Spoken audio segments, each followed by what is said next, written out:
ಎಲ್ರಿಗೂ ನಮಸ್ಕಾರ. ನಾನು ಮಂಜುನಾಥ್, ವಿಜಯ್ ಭವ ಯೂಟ್ಯೂಬ್ ಚಾನಲಿಂದ. ಸ್ನೇಹಿತರೆ, ನಮ್ಮ ಕ್ರ್ಯಾಶ್ ಕೋರ್ಸ್ನಲ್ಲಿ ನಡೆಯುತ್ತಿರುವ ಕರೆಂಟ್ ಅಫೇರ್ಸ್ನಲ್ಲಿ ಇದು ನನ್ನ 3ನೇ ಸೆಷನ್. 20 ಪ್ರಶ್ನೆಗಳೊಂದಿಗೆ ನಿಮಗೆ ಕರೆಂಟ್ ಅಫೇರ್ಸ್ನ ಕಂಟೆಂಟನ್ನು ಡೆವಲಪ್ ಮಾಡುವಂಥ ಪ್ರಯತ್ನ ಮಾಡ್ತಾ ಇದ್ದೀನಿ. ರಾಜ್ಯದ ಅತಿ ದೊಡ್ಡ ಟೆಸ್ಟ್ ಸರಣಿ ನಮ್ಮ ವಿಜಯ್ ಭವ ಟೆಲಿಗ್ರಾಮ್ನಲ್ಲಿ ನಡೀತಾ ಇದೆ, ಪ್ರತಿ ಭಾನುವಾರ ಬೆಳಗ್ಗೆ 10 ಗಂಟೆಗೆ. ಈಗಾಗಲೇ 3 ಟೆಸ್ಟ್ ನಡೆದಿದೆ. 3 ಟೆಸ್ಟನ್ನು ಒಟ್ಟು 60,000 ಅಭ್ಯರ್ಥಿಗಳು ಟೆಸ್ಟ್ ಅಟೆಂಡ್ ಮಾಡಿದ್ದಾರೆ. ಇದು ನಾವು ಹೆಮ್ಮೆ ಪಡುವಂಥ ವಿಚಾರ. ಮತ್ತು ಮುಂದಿನ ಟೆಸ್ಟ್ ಅಂದರೆ 4ನೇ ಟೆಸ್ಟು 23 ಜುಲೈ ಭಾನುವಾರ ಬೆಳಗ್ಗೆ 11 ಗಂಟೆಗೆ ಇರುತ್ತೆ. ಯಾರು ಈ ಹಿಂದೆ ಟೆಸ್ಟ್ ತೊಗೊಂಡಿಲ್ಲ, ನೀವು ಕೂಡ ಭಾಗವಹಿಸೋಕ್ಕೆ ಪ್ರಯತ್ನ ಮಾಡಿ. ನಾವು 5 ಟೆಸ್ಟ್ ಆಗೋಷ್ಟೊತ್ತಿಗೆ 1 ಲಕ್ಷ ಅಟೆಂಡ್ ಮಾಡಿರೋ ಒಂದು ದಾಖಲೆ ನಿರ್ಮಿಸುವ ಪ್ರಯತ್ನ ಮಾಡ್ತಾಯಿದ್ದೀವಿ. ನಿಮ್ಮ ಸಹಕಾರ ನಮಗೆ ಅಗತ್ಯ ಇದೆ. ಸ್ನೇಹಿತರೆ, ನಮ್ಮ ಯೂಟ್ಯೂಬ್ ಚಾನಲ್ ವಿಜಯ್ ಭವ ಮತ್ತು ನಮ್ಮ ಟೆಲಿಗ್ರಾಮ್ 2 ಕಡೆ ನೀವು ಸಬ್ಸ್ಕ್ರೈಬ್ ಇದ್ದರೆ ಅತ್ಯಂತ ಉನ್ನತ ಗುಣಮಟ್ಟದ ನಾಲೆಡ್ಜ್ ಶೇರ್ ಆಗ್ತಾಯಿದೆ. ಇದನ್ನು ನೀವು ಬಳಸ್ಕೋಬೋದು. ನಾನೀಗ ಕರೆಂಟ್ ಅಫೇರ್ಸ್ನಲ್ಲಿ 3ನೇ ಟೆಸ್ಟಲ್ಲಿ ಕೊಟ್ಟಂಥ ಪ್ರಶ್ನೆಗಳಿಟ್ಕೊಂಡು ಏನು ಮಾಡ್ತಾ ಇದ್ದೀರಿ ನೀವು, ಎಲ್ಲಿ ತಪ್ಪಾಗ್ತಾ ಇದೆ ಅನ್ನೋ ವಿಚಾರವನ್ನು ಡಿಸ್ಕಸ್ ಮಾಡ್ತೀನಿ ಮತ್ತು ಸರಿ ಉತ್ತರವನ್ನು ಒಂದಿಷ್ಟು ಅನಾಲಿಸಿಸನ್ನು ಮಾಡ್ತಾ ಬರ್ತೀನಿ. ರಾಷ್ಟ್ರೀಯ ಯುವ ದಿವಸದ ಕುರಿತಾಗಿ ಮೊದಲನೇ ಪ್ರಶ್ನೆ ಕೇಳಲಾಗಿತ್ತು. ಅದರಲ್ಲಿ ರಾಷ್ಟ್ರೀಯ ಯುವ ದಿವಸವನ್ನು ಸ್ವಾಮಿ ವಿವೇಕಾನಂದರ ಜನ್ಮದಿನದಂದು ಆಚರಿಸಲಾಗುತ್ತದೆ ಅಂತ ಇದೆ. ಇಲ್ಲಿ ಸರಿಯಾಗಿಲ್ಲದ ಹೇಳಿಕೆಯನ್ನು ಗುರುತಿಸೋಕೆ ಕೇಳಿದ್ದೀವಿ. ಅಲ್ಲಿಗೆ ರಾಷ್ಟ್ರೀಯ ಯುವ ದಿನ ಸ್ವಾಮಿ ವಿವೇಕಾನಂದ ದಿನ ಸರಿಯಾಗಿದೆ. ಅದು 1997ನಿಂದ ಅಂದರೆ 1997ರಿಂದ ಪ್ರತಿ ವರ್ಷ ರಾಷ್ಟ್ರೀಯ ಯುವ ದಿನವನ್ನು ಆಚರಿಸಲಾಗುತ್ತಿದೆ ಅನ್ನೋದು 2ನೇ ಹೇಳಿಕೆ ಆಗಿತ್ತು. ಇದು ಸರಿಯಾಗಿಲ್ಲ, ತಪ್ಪಾಗಿದೆ. 2023 ರಾಷ್ಟ್ರೀಯ ಯುವೋತ್ಸವವನ್ನು ನಮ್ಮ ಹುಬ್ಬಳ್ಳಿಯಲ್ಲಿ, ಕರ್ನಾಟಕದ ಹುಬ್ಬಳ್ಳಿಯಲ್ಲಿ ನಡೆಸಲಾಗಿತ್ತು. ಅದು ಸರಿಯಾಗಿದೆ. ಈ ವರ್ಷದ ಉತ್ಸವದ ಧ್ಯೇಯವಾಕ್ಯ ವಿಕಸಿತ ಯುವ ವಿಕಸಿತ ಭಾರತ. ಇಲ್ಲಿ ಸ್ವಲ್ಪ ಹಿಂದೆ ಮುಂದೆ ಆಗಿದೆ ಅಷ್ಟೇ. ವಿಕಸಿತ್ ಯುವ ವಿಕಸಿತ್ ಭಾರತ್ ಅನ್ನೋದು ಈ ಬಾರಿ ಧ್ಯೇಯವಾಕ್ಯವಾಗಿತ್ತು. ಅಲ್ಲಿಗೆ ಇಲ್ಲಿ ಸರಿಯಾಗಿಲ್ಲದ ಹೇಳಿಕೆ ಅಂತಂದರೆ 97. ಮತ್ತು ಏನಿಲ್ಲಿ ಸರಿ ಮಾಡ್ಕೋಬೇಕು ನೋಡ್ತಾ ಬರೋದಾದರೆ, ಈ ಪ್ರಶ್ನೆಗೆ ಸುಮಾರು 71% ಜನ ಸರಿ ಉತ್ತರ ಕೊಟ್ಟಿದ್ದಾರೆ. 72%ವರೆಗೂ ಸರಿ ಉತ್ತರ ಕೊಟ್ಟಿದ್ದಾರೆ. ಇನ್ನು 28% ಜನಕ್ಕೆ ನಾವು ಅಪ್ಡೇಟ್ ಮಾಡಬೇಕಾಗಿದೆ. ಹಾಗಾಗಿ ಬರ್ತೀನಿ, ರಾಷ್ಟ್ರೀಯ ಯುವ ದಿನವನ್ನು 84ನೇ ಇಸ್ವಿನಲ್ಲಿ ಆಚರಿಸೋಣ ಅಂತ ತೀರ್ಮಾನ ಮಾಡ್ತಾರೆ.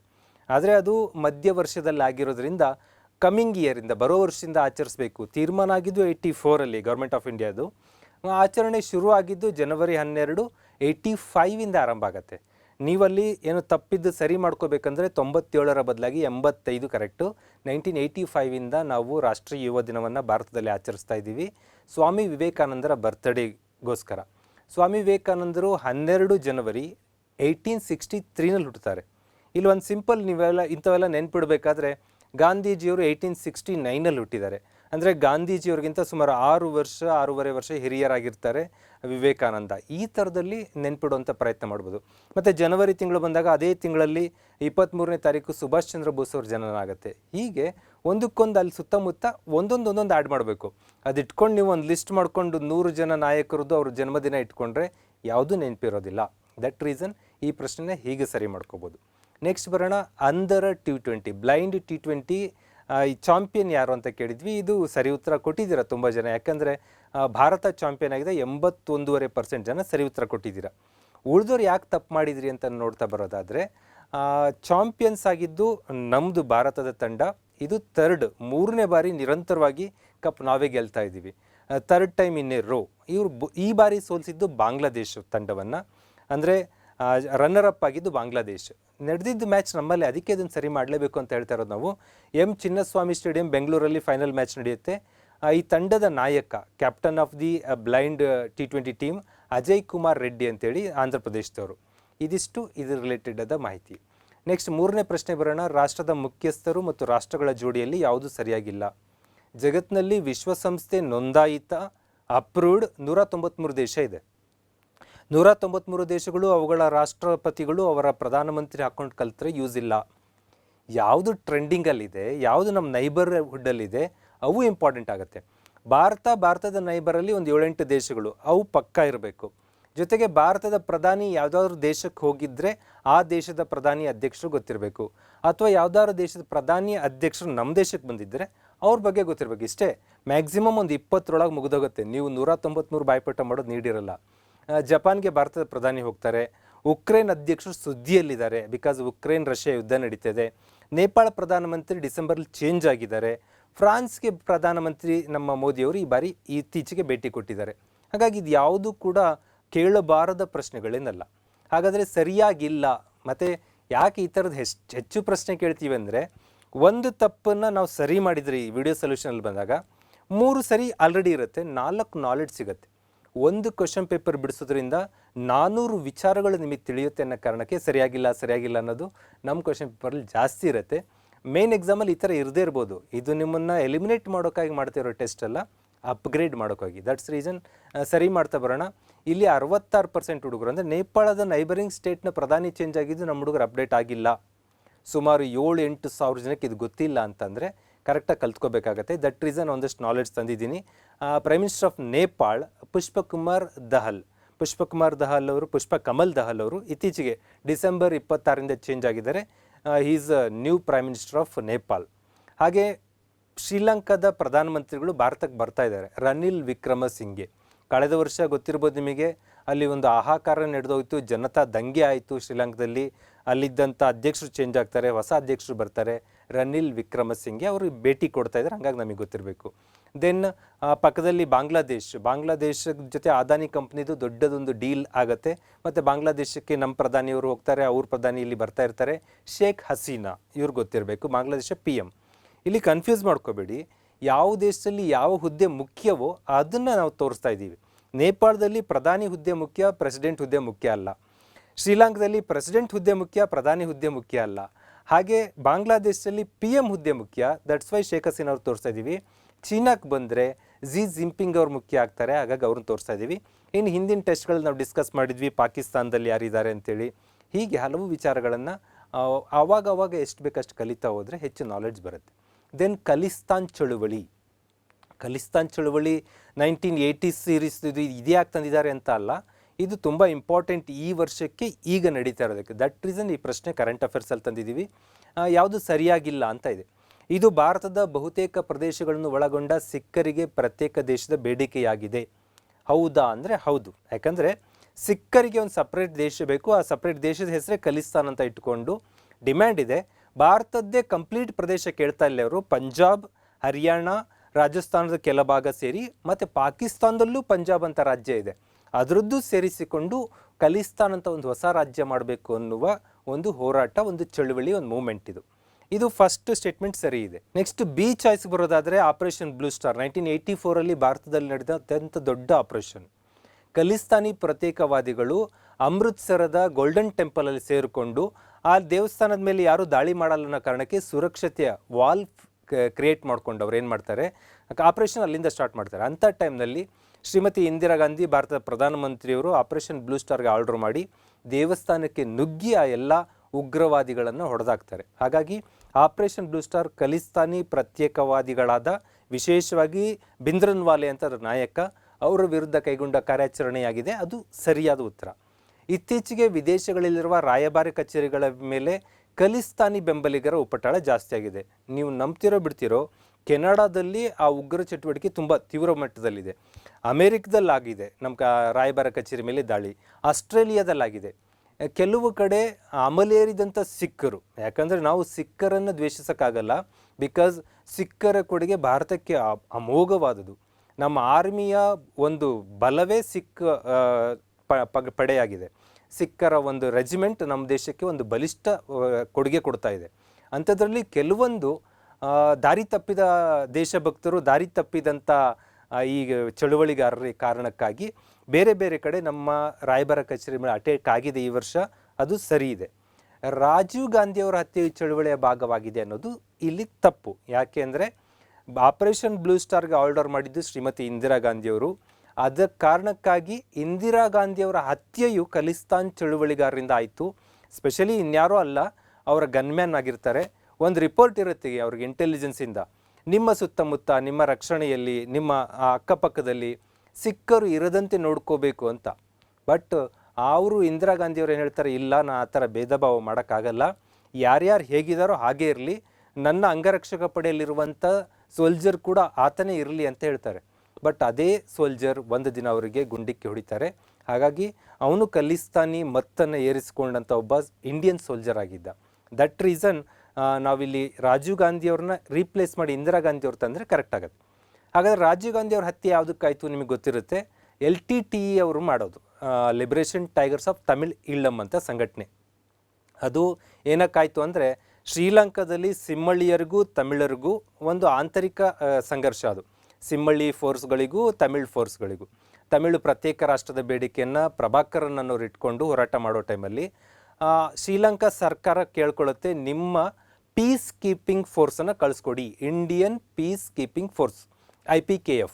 ಅಂದರೆ ನಮ್ಮ ಸೈನ್ಯ ಇದೆಯಲ್ಲ, ನಮ್ಮ ಸೈನ್ಯ ಬೇರೆ ದೇಶಕ್ಕೆ ಹೋದಾಗ ಇಂಡಿಯನ್ ಆರ್ಮಿ ಅಂತ ಹೋಗಲ್ಲ, IPKF ಅಂತ ಹೋಗುತ್ತೆ. IPKF ಅಲ್ಲಿಗೆ ಹೋಗುತ್ತೆ, ಹೋಗಿ ಸಿಮ್ಮಳ್ಳಿಯ ಫೋರ್ಸ್ಗಳ ಜೊತೆಗೆ ನಿಂತ್ಕೊಂಡು LTTಗಳ ಮೇಲೆ ದಾಳಿ ಮಾಡಿ ಸುಮಾರು LTTಗಳನ್ನ ಕೊಂದಾಕತ್ತೆ.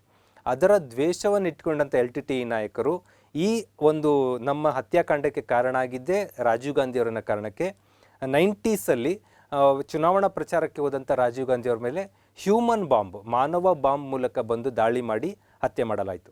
ಅಂದರೆ ತಾಯಿ ಇಂದಿರಾ ಗಾಂಧಿಯವರು ಆಪರೇಷನ್ ಬ್ಲೂ ಸ್ಟಾರ್ ಕಾರಣಕ್ಕೆ ಸಿಖ್ ಖಲಿಸ್ತಾನಿಗಳಿಂದ ಹತ್ಯೆ ಆಗ್ತಾರೆ. ನಂಬರ್ 2, ರಾಜೀವ್ ಗಾಂಧಿಯವರು LTT ಉಗ್ರರಿಂದ ಹತ್ಯೆ ಆಗ್ತಾರೆ. ಈ ಥರ ಆ ಕುಟುಂಬದ ಬಲಿದಾನ ಈ ದೇಶಕ್ಕಿದೆ ಅನ್ನೋದನ್ನು ಒಪ್ಕೋಬೇಕಾಗತ್ತೆ. ದೆನ್ ಬರೋಣ, ಇದನ್ನು ಸರಿ ಮಾಡಿದವ್ರು 68% ಜನ ಸರಿ ಮಾಡಿದ್ದೀರಾ, ಇಟ್ಸ್ ಗುಡ್. ನೆಕ್ಸ್ಟ್ ಅಲ್ಲೇ ಒಂದಿಷ್ಟು ಮ್ಯಾಟ್ರ್ ಆ್ಯಡ್ ಮಾಡೋದಾದರೆ ಈ ವರ್ಷ ಸುದ್ದಿಯಲ್ಲಿರೋದು ಯಾಕಂದರೆ ಅಮೃತ್ ಪಾಲ್ ಸಿಂಗ್ ಸಂಧು ಅಂತ, ಅಮೃತ್ ಪಾಲ್ ಸಿಂಗ್ ಸಂಧು ಅಂತೇಳಿ ವಾರಿಸ್ ಪಂಜಾಬ್ದಿ ಅಂತ ಒಂದು ಸಂಘಟನೆ ಕಟ್ಕೊಂಡು ಅದ್ರ 2ನೇ ನಾಯಕ ಇವರು. ದೀಪ್ ಸಂಧು ಅನ್ನೋರು ಮೊದಲನೇ ನಾಯಕ, ಇವರು 2ನೇ ಜಾತಿದಾರ ಅಂತ ಸೆಲ್ಫ್ ಡಿಕ್ಲೇರ್ಡ್. ಈತನ ಜೊತೆಗಾರರನ್ನು ಪಂಜಾಬಿ ಪೊಲೀಸರು ಬಂಧಿಸಿದ್ದ ಕಾರಣಕ್ಕೆ ಪೊಲೀಸ್ ಸ್ಟೇಷನ್ ಮೇಲೆ ದಾಳಿ ಮಾಡಿ ಈತನ ಜೊತೆಗಾರನೆಲ್ಲ ಬಿಡಿಸ್ಕೊಂಡು ಹೋಗುವಂಥ ಘಟನೆ ಈ ವರ್ಷ ನಡೆಯುತ್ತೆ. ನಾವು ಇಂಡಿಯಾದಲ್ಲಿದ್ದೀವೋ ಬೇರೆ ದೇಶದಲ್ಲಿದ್ದೀವೋ ಕನ್ಫ್ಯೂಸ್ ಆಗೋ ಮಟ್ಟಕ್ಕೆ ಇವ್ರದ್ದೊಂದು ಪಡೆ ದಾಳಿ ಮಾಡುತ್ತೆ ಪೊಲೀಸ್ ಸ್ಟೇಷನ್ ಮೇಲೆ. ಆದರೆ ನಮ್ಮ ಇಂಡಿಯನ್ ಪೊಲೀಸ್ ಆ್ಯಂಡ್ ಸಿಸ್ಟಮ್ ತುಂಬ ಸ್ಟ್ರಾಂಗ್ ಇದೆ. ಕೆಲವೇ ದಿನಗಳಲ್ಲಿ ಈತನ ಹಿಡಿದು ಅರೆಸ್ಟ್ ಮಾಡಿದ್ದಾರೆ. ಈತ ಅದೇ ಖಲಿಸ್ತಾನ್ ಮೂಮೆಂಟ್ನ ಮತ್ತೊಬ್ಬ ಈಗ ಬೆಳೆಯುತ್ತಿರುವ ಉಗ್ರ ಇವತ್ತು ಸದ್ಯದಲ್ಲಿ ಬಂಧನದಲ್ಲಿದ್ದಾರೆ. ಹಾಗಾಗಿ ಇವ್ರ ಬಗ್ಗೆ ಗೊತ್ತಿರಬೇಕು, ವಾರಿಸ್ ಪಂಜಾಬ್ದಿದು. ಮತ್ತು ಈಗಾಗಲೇ ಹೇಳಿದೆ ಆಪರೇಷನ್ ಬ್ಲೂ ಸ್ಟಾರಲ್ಲಿ ಹತ್ಯೆಗಾದಂಥದ್ದು ಮತ್ತು ಖಲಿಸ್ತಾನ್ ಚಳುವಳಿಗೆ ದೊಡ್ಡ ಜೀವವನ್ನು ಕೊಟ್ಟಿದ್ದು ದಿಸ್ ಪರ್ಸನ್ ಜರ್ನಲ್ ಸಿಂಗ್ ಭಿಂದ್ರನ್ವಾಲೆ ಅಂತೇಳಿ. ದೆನ್ ಆಪರೇಷನ್ ಬ್ಲೂ ಸ್ಟಾರ್ ಟೈಮಲ್ಲಿ ಏನು ಅಕಾಲ್ ತಖ್ತ್ ಅಂತ ಕರಿತೀವಿ, ಸುವರ್ಣ ದೇವಾಲಯ ಗೋಲ್ಡನ್ ಟೆಂಪಲ್ ತುಂಬ ಡೆಮಾಲಿಷ್ ಆಗಿತ್ತು.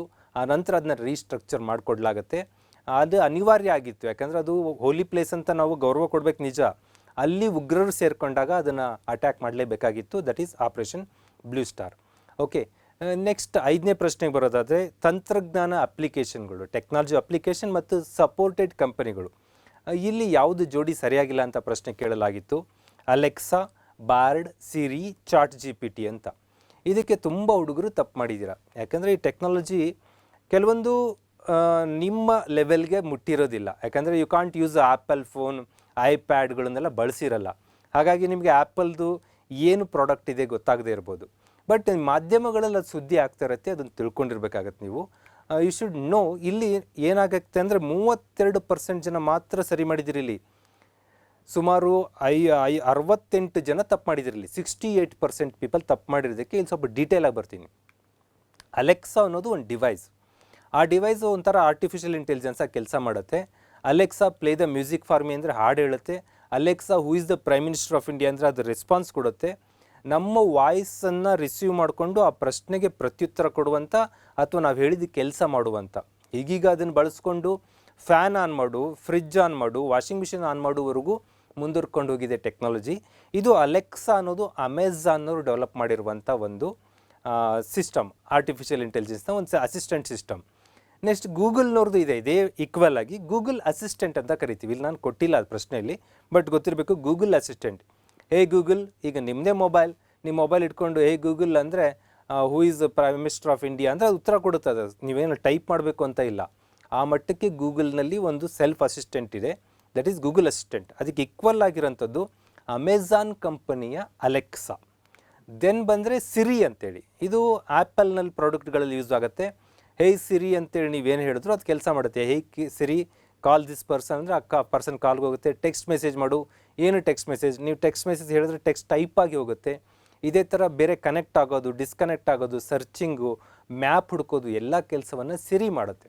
ಇದು ಆ್ಯಪಲ್ನವರ ಒಂದು ಪ್ರಾಡಕ್ಟ್ ಆಗಿದೆ.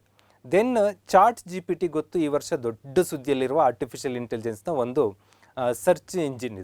ಇದು ಓಪನ್ AI ಅಂತ ಒಂದು ಕಂಪನಿನವ್ರು ಮಾಡ್ತಾರೆ. ಬಟ್ ನೀವೇನು ಮೈಕ್ರೋಸಾಫ್ಟ್ ಕೊಟ್ಟರಲ್ಲ ಅಂತ ಕನ್ಫ್ಯೂಸ್ ಆಗಬೇಡಿ. ಓಪನ್ AI ಹೆಚ್ಚು ಫಂಡಿಂಗ್ ಇರೋಂಥದ್ದು ಮತ್ತು ಓಪನ್ AIನ ಕಂಟ್ರೋಲ್ ಮಾಡ್ತಾ ಇರೋದು ಮೈಕ್ರೋಸಾಫ್ಟ್. ಹಾಗಾಗಿ chat GPT is nothing but Microsoft ಅನ್ನೋ ಹಂತಕ್ಕಿರೋದ್ರಿಂದ ನಾವು ಅದನ್ನು ಡೈರೆಕ್ಟ್ ಆ ಕಂಪನಿಯ ನೇಮ್ ಕೊಟ್ಟಿವಿ ಮೈಕ್ರೋಸಾಫ್ಟ್ ಅಂತ. ಅದಕ್ಕೆ ವಿರುದ್ಧವಾಗಿ ಡೆವಲಪ್ ಆಗ್ತಾ ಇರುವಂಥ ಒಂದು ಅಪ್ಲಿಕೇಶನ್ ಅಂದರೆ ಬಾರ್ಡ್ ಅಂತ. Bard artificial intelligence ಗೂಗಲ್ನವ್ರದ್ದಾಗಿದೆ.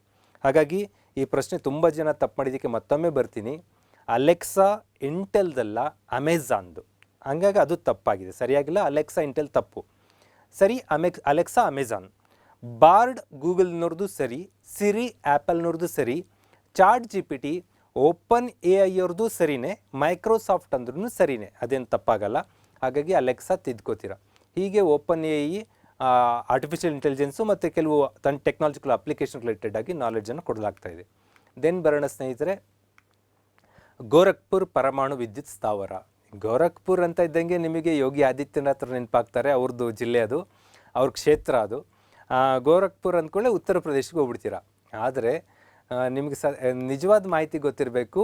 Nuclear power ಪ್ಲ್ಯಾಂಟ್ನ ಹೆಸರು ಗೋರಖ್ಪುರ್ ಪವರ್ ಪ್ಲ್ಯಾಂಟ್ ಅಂತ. ಹಾಗಾಗಿ ನೀವು ಗೋರಖ್ಪುರ್ ಅಂದ್ಕೊಂಡು ಉತ್ತರ ಪ್ರದೇಶ ಹೋಗೋದು ತಪ್ಪು. ಹರಿಯಾಣ ಓನ್ಲಿ 24% ಸರಿ ಮಾಡಿದ್ದೀರಾ. ಇನ್ನು ಉಳಿದವರು ಎಲ್ಲರೂ ಉತ್ತರ ಪ್ರದೇಶ ತೆಗೆದುಕೊಂಡಿದ್ದೀರಾ.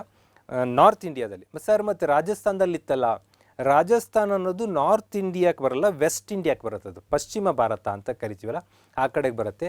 ಉತ್ತರ ಭಾರತದ ಮೊಟ್ಟ ಮೊದಲ ಪರಮಾಣು ವಿದ್ಯುತ್ ಸ್ಥಾವರ ಇನ್ ಗೋರಖ್ಪುರ್. ಆ ಗೋರಖ್ಪುರ್ ಇರೋದು ಹರಿಯಾಣದಲ್ಲಿ. 2028 ವೇಳೆಗೆ ಇದು ರೆಡಿ ಆಗುತ್ತೆ ಅಂತ, 28 ವೇಳೆಗೆ ಏನು ವಿದ್ಯುತ್ ಉತ್ಪಾದನೆಗೆ ಸಿದ್ಧ ಆಗುತ್ತೆ. ಈ ವರ್ಷ ಕೆಲಸ ಆರಂಭ ಮಾಡಲಾಗಿದೆ. ಓಕೆ, ನೆಕ್ಸ್ಟ್ ಬರೋಣ. ದೇವಾಲಯಗಳು, ಅದ್ರ ಪಕ್ಕ ನದಿಗಳು. ಇದು ಒಂಥರ ಕಾಮನ್ ಸೆನ್ಸ್ ಪ್ರಶ್ನೆ, ಇದೇನು ಕರೆಂಟ್ ಅಫೇರ್ಸ್ ಅಲ್ಲ. ಯಾವುದೋ ಟೆಂಪಲ್ಗೆ ಹೋಗ್ತೀವಿ, ಪಕ್ಕದಲ್ಲಿ ನದಿ ಹರಿತಾ ಇರುತ್ತೆ, ಸುಮ್ಮನೆ ಮುಖ ತೊಳ್ಕೊಂಡು ಸ್ನಾನ ಮಾಡ್ಕೊಂಡು ಬಂದುಬಿಡ್ತೀವಿ, ಅದು ಯಾವುದು ಅಂತ ತಿಳ್ಕೊಂಡಿರಲ್ಲ. ಹಾಗಾಗಿ ಈ ಥರದ್ದು ನಾಲೆಡ್ಜು ನಮ್ಮ ಕರ್ನಾಟಕದ ಭಾಳ ಎಕ್ಸಾಮ್ಗಳಲ್ಲಿ ಕೇಳ್ತಾ ಇರ್ತಾರೆ. ಇದು ನಾವು ಸ್ಪೆಷಲಿ ಹೆಚ್ಚು ಝೂಮ್ ಮಾಡ್ಕೊಂಡು ಹೋಗಿರೋದು ಕರಾವಳಿಗೆ, ಕರಾವಳಿ ಸುತ್ತಮುತ್ತ ಹೋಗಿದ್ದೀವಿ, ಸ್ವಲ್ಪ ಮಲೆನಾಡಲ್ಲಿದೆ. ಇನ್ನು ಮಧ್ಯ ಕರ್ನಾಟಕ, ಉತ್ತರ ಕರ್ನಾಟಕ, ಹೀಗೆ ಹಲವಾರು ಟೆಂಪಲ್ಗಳ ಪಕ್ಕದಲ್ಲಿ ನದಿಗಳಿದೆ, ಪಕ್ಕದಲ್ಲಿ ಒಂದು ಬೆಟ್ಟಗಳಿದೆ, ಮತ್ತು ಆ ಬೆಟ್ಟಗಳು ಪ್ರಮುಖವಾಗಿ ಯಾವ ಜಿಲ್ಲೆಯಲ್ಲಿದೆ ಇಂಥವೆಲ್ಲ ಸ್ವಲ್ಪ ನೋಡ್ಕೊಳ್ಳೋಣ. ಕಮ್ಮಿಂಗ್ ಡೇಸಲ್ಲಿ ಆ ಥರ ನಾಲೆಡ್ಜನ್ನು ನಾವು ಕೊಡುವಂಥ ಪ್ರಯತ್ನ ಮಾಡ್ತೀವಿ. ಇಲ್ಲಿ ಸರಿಯಾಗಿಲ್ಲ ಮತ್ತು ಎಗೇನ್ ಇರೋಂಥದ್ದು ಕುಕ್ಕೆ ಸುಬ್ರಹ್ಮಣ್ಯ ದೇವಸ್ಥಾನ ದಕ್ಷಿಣ ಕನ್ನಡ ಜಿಲ್ಲೆಯಲ್ಲಿದೆ. ಕುಮಾರಧಾರ ನದಿ, ಕುಮಾರಧಾರ ಮಳೆಗಾಲ ಸ್ಟಾರ್ಟ್ ಆಯಿತು ಅಂದರೆ ಕುಮಾರಧಾರದ ನೀರು ಹೆಚ್ಚಿಗೆ ಆಯಿತು, ಸುಬ್ರಹ್ಮಣ್ಯಕ್ಕೆ ನಿರ್ಬಂಧ ಆಗ್ತಾ ಇದೆ, ಪ್ರವೇಶ ನಿರ್ಬಂಧ ಈ ಥರ ಬರ್ತಾ ಇರುತ್ತೆ. ಹಾಗಾಗಿ ಸರಿ ಇದೆ. ಕೊಲ್ಲೂರು ಮೂಕಾಂಬಿಕಾ, ಕರ್ನಾಟಕದ ಏನು ನಮ್ಮ ಮುಜರಾಯಿ ಇಲಾಖೆಯಲ್ಲಿ ಬರುವ ಶ್ರೀಮಂತ ದೇವಸ್ಥಾನಗಳಲ್ಲಿ ಇದು ಒಂದು. ಕೊಲ್ಲೂರು ಮೂಕಾಂಬಿಕಾ ಇದು ಶರಾವತಿ ನದಿ ದಂಡೆಯಲ್ಲಿ ಇಲ್ಲ. ಶರಾವತಿ ನದಿ ಹೊನ್ನಾವರ ಬಳಿ ಸಮುದ್ರ ಸೇರುತ್ತೆ. ಮೂಕಾಂಬಿಕಾ ಇದು ಉಡುಪಿ ಜಿಲ್ಲೆಯಲ್ಲಿರೋದು.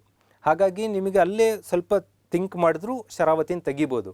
ಜೋಗ್ ಫಾಲ್ಸಲ್ಲಿ ಬರುವ ಶರಾವತಿ ಹೊನ್ನಾವರ್ಗೆ ಹೋಗುತ್ತೆ, ಅದು ಉಡುಪಿ ಜಿಲ್ಲೆಗೆ ರೀಚೇ ಆಗೋದಿಲ್ಲ. ಹಾಗಾದರೆ ಇಲ್ಲಿ ಯಾವುದಿದೆ? ಇಲ್ಲಿ ಸೌಪರ್ಣಿಕಾ. ಸೌಪರ್ಣಿಕಾ ಅನ್ನೋ ನದಿ ಕೊಲ್ಲೂರು ಮೂಕಾಂಬಿಕಾ ಟೆಂಪಲ್ ಸಮೀಪದಲ್ಲಿ ಹಾದೋಗುತ್ತೆ. ಶೃಂಗೇರಿ ಶಾರದಾಂಬೆ ತುಂಗಾ ತೀರದಲ್ಲಿದೆ. ತುಂಗಭದ್ರಾ ಅಲ್ಲ, ತುಂಗಾ ತೀರ. ಅದು ಮುಂದೆ ಬಂದ ನಂತರ ಶಿವಮೊಗ್ಗಕ್ಕೆ ರೀಚ್ ಆದಮೇಲೆ ಮುಂದೆಲ್ಲೋ ಕೂಡಲಿ ಅಂತ ಬರುತ್ತೆ, ಅಲ್ಲಿ ತುಂಗೆ ಮತ್ತು ಭದ್ರೆ ಸೇರಿ ತುಂಗಭದ್ರಾ ಆಗುತ್ತೆ. ದೆನ್ ಧರ್ಮಸ್ಥಳ ಮಂಜುನಾಥ, ಭಾಳಷ್ಟು ಜನ ಸರಿ ಮಾಡಿದ್ದೀರಾ, ಗೊತ್ತಿದೆ ಇದು ನಿಮಗೆ. ನೇತ್ರಾವತಿ ಕರೆಕ್ಟ್ ಇದೆ. ಅಲ್ಲಿಗೆ ತಿದ್ಕೋಬೇಕಾಗಿರೋದು ಇಲ್ಲಿ ಕೊಲ್ಲೂರು ಮೂಕಾಂಬಿಕಾ ಶರಾವತಿ ಅಲ್ಲ, ಸೌಪರ್ಣಿಕಾ ನದಿ ಅಂತೇಳಿ. ಓಕೆ, ಇದಕ್ಕೆ ಸುಮಾರು 62% ಜನ ಸರಿ ಮಾಡಿದ್ದೀರಾ. ಇನ್ನು ಉಳಿದವ್ರು ತಪ್ಪು ಮಾಡಿದ್ದೀರಿ, ಕರೆಕ್ಟ್ ಮಾಡ್ಕೋಬೇಕು. ದೆನ್ ಬರೋಣ, ಪ್ರಸ್ತುತ ಭಾರತದಲ್ಲಿ ಎಷ್ಟು ರಾಜ್ಯ ಇದೆ, ಕೇಂದ್ರಾಡಳಿತ ಪ್ರದೇಶ ಇದೆ. ಇದನ್ನು ಸರಿ ಮಾಡಿದ್ದೀರಾ. ಇಷ್ಟು ಮಾಡಲಿಲ್ಲ ಅಂದರೆ ನೀವು ಫೀಲ್ಡಲ್ಲೇ ಇಲ್ಲ ಅಂತ ಅರ್ಥ. ಸರಿ ಉತ್ತರ ಕೊಟ್ಟವ್ರ ಸಂಖ್ಯೆ 84.5% ಇದೆ. ಸರಿ ಉತ್ತರ ಮಾಮೂಲಿ 28 ರಾಜ್ಯಗಳು ಮತ್ತು 8 ಕೇಂದ್ರಾಡಳಿತ ಪ್ರದೇಶಗಳು. ಕೇಂದ್ರಾಡಳಿತ ಪ್ರದೇಶಗಳು ಹುಟ್ಕೊಂಡಿದ್ದಾವೆ, ಜಮ್ಮು ಕಾಶ್ಮೀರ ಮತ್ತು ಲಡಾಖ್. ಸೇಮ್ ಟೈಮಲ್ಲಿ ದೀವ್ ದಮನ್ ದಾದ್ರಾ ನಗರ್ ಹವೇಲಿ ಮರ್ಜ್ ಆಗಿದೆ. ಹಾಗಾಗಿ ನಿಮಗೆ ಗೊತ್ತಿರಬೇಕು 8 ಇದೆ ಅನ್ನೋದು ಗೊತ್ತಿರಬೇಕು ಕೇಂದ್ರಾಡಳಿತ. ಸ್ಟೇಟ್ ಅಂತೂ ಗೊತ್ತು, 29 ಇತ್ತು, ಜಮ್ಮು ಕಾಶ್ಮೀರ ಹೋದ್ಮೇಲೆ 28 ಆಗಿದೆ. 28 and 8 is right answer. Okay, next ಬರೋಣ. ಕರ್ನಾಟಕದ ಬೆಳೆಗಳ ಕಣಜ ಮತ್ತು ಜಿಲ್ಲೆ. ಇದು ರೈಸ್ ಬೌಲು, ರಾಗಿ ಬೌಲು ಈ ಥರ ಬರ್ತಾ ಇರುತ್ತೆ ಪ್ರಶ್ನೆ.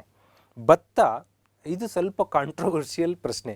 ಯಾಕೆಂದರೆ ಭತ್ತ, ರಾಯಚೂರು ಕೂಡ ಭತ್ತದ ಕಣಜನೆ, ಆ್ಯಂಡ್ ದೆನ್ ಅದರ ಪಕ್ಕದಲ್ಲಿ ಬರುವಂಥ ಕೊಪ್ಪಳ ಕೂಡ ಭತ್ತದ ಕಣಜನೆ.